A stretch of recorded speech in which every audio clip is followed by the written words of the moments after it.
Hey everyone, it is Kneecap here, and welcome to This Week in WoW for the week of January 16th. Happy patch day to everybody. 7.3.5 should be here today. That's what this long maintenance is about here. And let's go ahead and get into what's new this week in WoW. Let's go ahead and hit up the Mythic Plus fixes first. This week we have Raging, Necrotic, and Tyrannical. So other than for healers, not too bad of fixes there this week.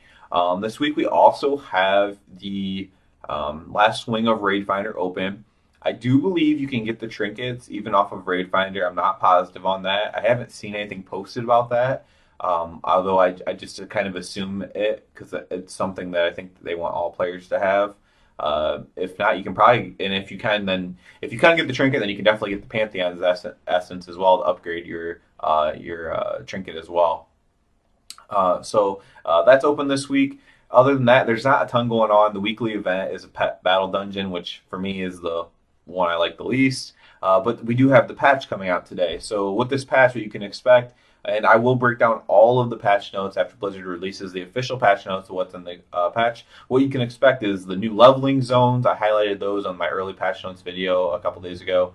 The new leveling zones, basically meaning zones now scale to an extent. They don't scale from like 1 to 60, but they scale 10, 15, 20 levels. I don't know. I won't know that until it's out. But they scale for longer periods. So maybe a problem you have with questing is while you're questing, you have your heirlooms on and you get through, you're like halfway done with the zone and you need to leave because everything's gray or green for you. Well, that should not be the case any longer. You should be able to completely finish a zone, get however many levels in that zone, then go to the next zone. It's a lot less walking, should make leveling a lot easier. And it also should help for people who don't have heirlooms as well. Also, we have some legendary changes. I cover that in a video as well. I do believe there are going to be a few class changes. I'll get to that in the patch notes video, again, when the official patch notes are out.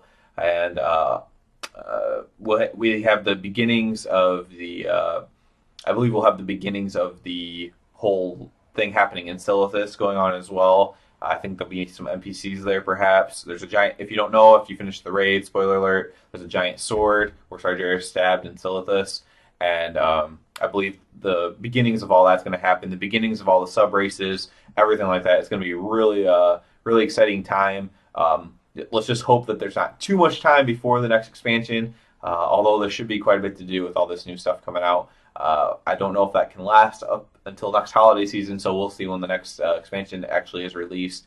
But this is definitely an exciting patch. A lot of good changes. The patch basically puts a close on Legion and highlighting the things that they did well, which in my opinion are world quests and Mythic Plus dungeons.